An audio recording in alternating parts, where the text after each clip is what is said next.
Hello and welcome to another episode of Student Branding TV. I'm Amber Ray Lamke. And I'm Cade Dworkin. And today we're talking about why it's important to build a brand.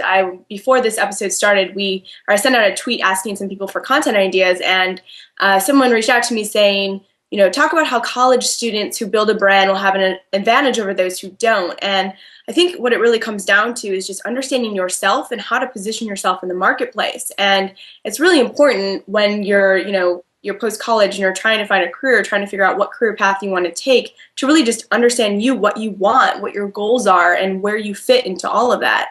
Cade, what are your thoughts?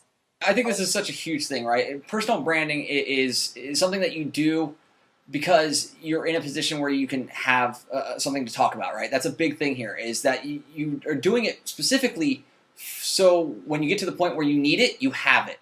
Right? It's not something that you may think you need in college, but you want it when you get into the interview circuit. You want it when you're getting into the internship circuit. You got to figure this stuff out now, because you'll have something more to talk about inside those interviews. You'll have that content history, which is becoming more and more important, where, if somebody runs a vanity search on your name, if they can find that you're leaving comments on a dozen blogs that are industry-leading blogs, or that you're creating your own content that's really relevant to the space that you're trying to get involved with, that's huge. I mean, Amber, what are your thoughts on kind of a little more about the nuts and bolts on why building a brand is so important, especially while you're still in school?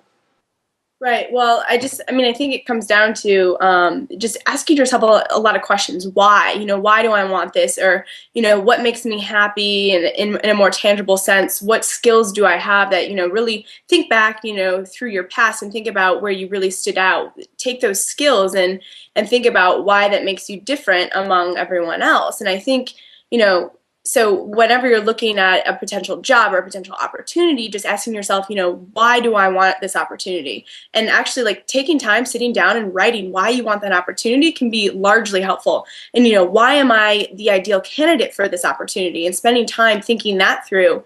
And that'll just not only prepare you for the interview, but it will help you understand yourself relevant to that position. And I think also, in order to do that, you have to understand what that position is looking for, what their objectives are, and how you fit into that. So it's just asking yourself a lot of questions. Well, it puts you in a better context, right? I mean, you have context to what their needs are and why they're looking to fill that position, which makes you a better candidate. But overall, right, your brand is something that is going to be with you forever, right? I mean, that's one of the big things that, myself and a lot of other people in the space preach all the time, is that this stuff sticks.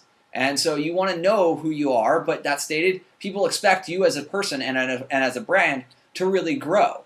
So I think that's one of those big things that, people miss out on a lot, and really needs to create the opportunity for them to understand that even though you're stating what your brand is today, doesn't mean that your brand is static, right? You can grow, it can change, but document why it's changing, right? I think that's very interesting for potential employers to see, because if they see a change that's happening in one area of your life, for whatever reason, if it's a change in hobby, a change in consumption patterns, whatever it is, and they can see the way that you work through that, they understand you better, and they'll be better able to mold their, working style to yours. And it's got to work both ways. You've got to work to theirs as well. Definitely. And I also think, for me, looking back and thinking, and when I was in college and when I was trying to, define my personal brand, define where I saw myself going, it seemed like a large task, or I didn't really know how to begin. So, just in thinking of how that, I think it's important to, find a mentor, or find someone who can ask you those questions that you may not be able to yet ask yourself. We sent out another tweet, or relevant to that first tweet. Someone else replied back saying, suggest how you might be able to use social media to help people, learn about themselves, to expand their brand, and so on and so forth. And I know, Kate, you have some great ideas on that if you want to. I'm huge about networking up, right? I think that, it's one thing to sit there and network with your peers, but I think that networking up is really interesting, right? And I'm not talking, you can network extremely high and sit there and reach out to the CEOs and the top level brass and the innovators in your field that you want to get into. Or, you can even network up inside the other companies that you want to potentially get into, right? Just having a network of people who in an industry can be huge. So, I've recently counseled somebody who's looking to get inside of the government in San Francisco, and he specifically asked me, hey, what can I do? And my response was, here are 6 of their vendors, and I found that on a single search, right? I mean, companies that they're doing the municipal's business, right, who are being paid by the city in order to come in and do stuff, reach out to people at each one of those locations, because you never know when having those connections might be a huge difference in whether or not you get a job. And especially when you're connected and they can call somebody who's in a client company of theirs, game over. Like, they can sit there and they can say, hey, yeah, I know this kid, he's a good kid, or she's great and she's really capable. All of a sudden, now you look 10 times better because it's not some random reference that you're putting on your resume. It's somebody who's in their industry and somebody who they probably already know, or a company they definitely know. Right, and to that point, I also think it's important to not only network up, but to network at the same level as you. So there's a social network out there, is it Brazen Careerist? Is that right? Okay, said it wrong earlier. Brazen Careerist, and basically it's a bunch of people, you know, in this generation right now who are either in college, entering the workforce, but they have blogs. They want to learn about, you know, the challenges of joining the workforce, and they want to just talk about life in general. And I think by becoming a part of that type of community, you can really connect with people, find people who have similar values and goals as you, and then by starting conversations with them, who knows who they might know too, and who knows where that might lead. It's just really important to have people who have the same interests and goals as you, that you can sort of like bounce ideas off of. And who knows, like I have a few Skype sessions a week. I mean, in addition to Cade, where I just bounce ideas off with people who just I really care about. I love what they're doing, and it's just really inspirational to hear about other people's stories and being able to, you know, bounce off like what you're thinking in relation to what they're doing, so on and so forth. It's just a great way of communicating and sort of figuring out your place. Yeah, I mean, you know, while my view very much is different, I think that we're pretty much on the same page about a lot of this stuff, right? I just happen to view that networking up is just a different way to do it. But, oh no, totally agree with networking. Yeah, it's just one of those things where I really dislike the idea of networking across people who don't have any relative experience in the networks in the places that you're trying to go. So when you're in college, you know, networking with people in college for me isn't really, I think, a worthwhile experience.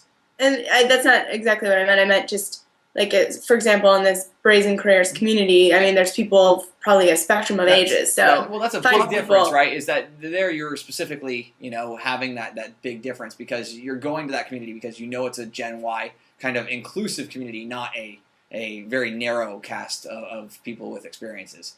So, but what are your thoughts, right? I mean, that's why we're here. We're trying to get comments. We're trying to get people to respond and get interested in this.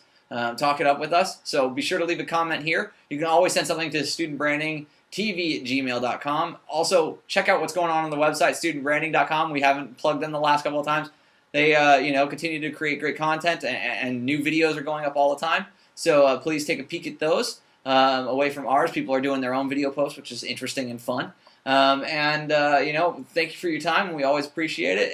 Amber, anything else before we roll out? Yeah, just one last comment. So, you know, back to the question, which was, how will you have an advantage if you create your personal brand? Again, it just goes back to, you need to understand yourself and what you want, and in order to be able to understand where you want to go and how you're going to get there.